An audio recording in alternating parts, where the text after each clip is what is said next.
I knew I should have stayed home today. I'll go get Miss Frizzle. Wow, look at that geyser go. According to my research, the blood splatter you are making on the ground is a passive drop. No, Dorothy, this is called blood spatter. Forensic scientists use it to determine what happened at the crime scene, which is our topic for today. Blood and how it's used at a crime scene and in the lab. To the bus. Seatbelts, everyone! Please let this be a normal field trip. With a friend? No way! Cruising on down Main Street, you're relaxed and feeling good. Next thing that you know, you see it. The puss in the neighborhood, surfing on the sound wave, swinging through the stars. Take a left at Joe and Teston, take your second right past Mars on the magic school bus. Alligator nostril, climb on the magic school bus. Make a plane turn two. Take that! On our magic school bus, drop the river of lava. Our magic school bus, such a fine thing to do. So strap your bones right to the seat. Come on in and don't be shy. Just to make your day complete. You might get baked into a pie on the magic school bus. Step inside, it's a wild ride. Come on, ride on the magic school bus. We go!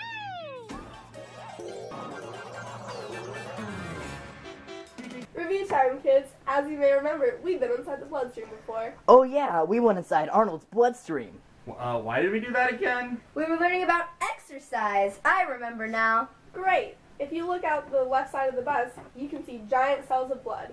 Can anyone tell me what type of blood cell that is? That's a red blood cell, Miss Frizzle. Very good, Dorothy. Now can anyone tell me what a red blood cell does? Doesn't a red blood cell carry oxygen to the body cells and carry carbon dioxide away? Correct. This is also our first of 4 components to blood. Wait, there's more than one component of blood?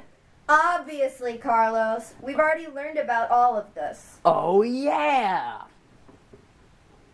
Where are the other components of blood, Miss Frizzle? The 3 other components of blood are white blood cells, whole blood, and platelets. As we already know, white blood cells fight off infections and foreign invaders. It's also the only component of blood that has DNA. This is where forensic scientists get their DNA when looking at blood from a crime. Next, we have whole blood, which carries cells and plasma. Plasma is the fluid with hormones, clotting factors, and nutrients. Last, we have platelets, which aid in blood clotting and the repair of damaged blood vessels. What's that coming out of the white blood cells? And what's it doing to the other cell? That stuff is antibodies, and it's what gives our blood different types. At my old school, we never learned about forensic science. What is blood typing and how is it used? Well, blood has 4 major types and 2 antibodies. I think we are done in this blood, so let's head to the lab and type this blood.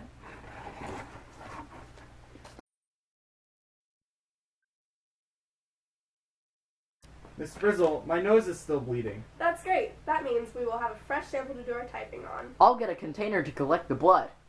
Miss Frizzle, how do you blood type someone? How does it work? You get your blood type from your parents. As I said earlier, there are 4 major types of blood. They are A, B, AB, and O. They each come with an antibody, either anti-A or anti-B, but AB doesn't have either, and O has both. All types of blood either have or don't have a rhesus factor. This makes blood either positive or negative. In forensic science, blood typing is used to narrow down suspects before DNA testing is done, because people with a different blood type than the crime scene could not have committed it because your blood type never changes. Miss Frizzle, can't you find blood type from your parents using a Punnett square when you don't have a blood sample? You could find the probable blood type. Do you know your parents' blood types, Tim? My mom has type A homozygous blood, and my dad has type B homozygous blood. I know how to do a Punnett square, so I'm going to do this one, Miss Frizzle. So, first you make a box like this, and then you add your parents' types to the top and side. After, you bring down the A's from the top in each square, then you bring across the B's, and in the square, the only possible outcome is blood type AB blood. Wow, I never knew what blood type I was, but now I do. Oh, I get it. So my mom has type B homozygous blood, and my dad has type O blood. So you bring down the B's and drag across the O's, so my square would look like this. I have B blood. Be or not to be. That is the question. Carlos! Well, in this case, it is B.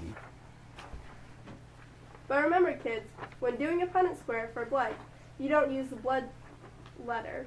Instead, you use a capital I with an exponent for the letter A or B and a lowercase I for O. It looks like this. Oh no! I spilled the blood. I'm so sorry. I'll clean it up. Wait, look at that pattern. That's so cool. Remember at the beginning of class today when Dorothy was talking about blood spatter? This is another example of it. This is a low velocity spatter with a pool. Wow, that's really neat, Miss Frizzle. There are many types of blood spatter, 16 to be exact. This specific example is 2 types combined into one spatter.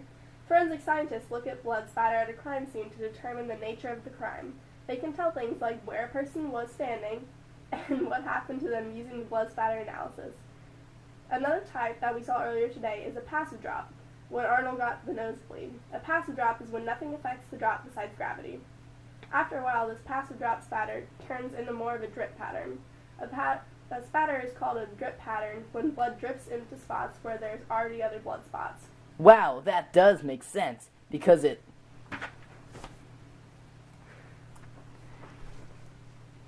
drips into itself. Carlos!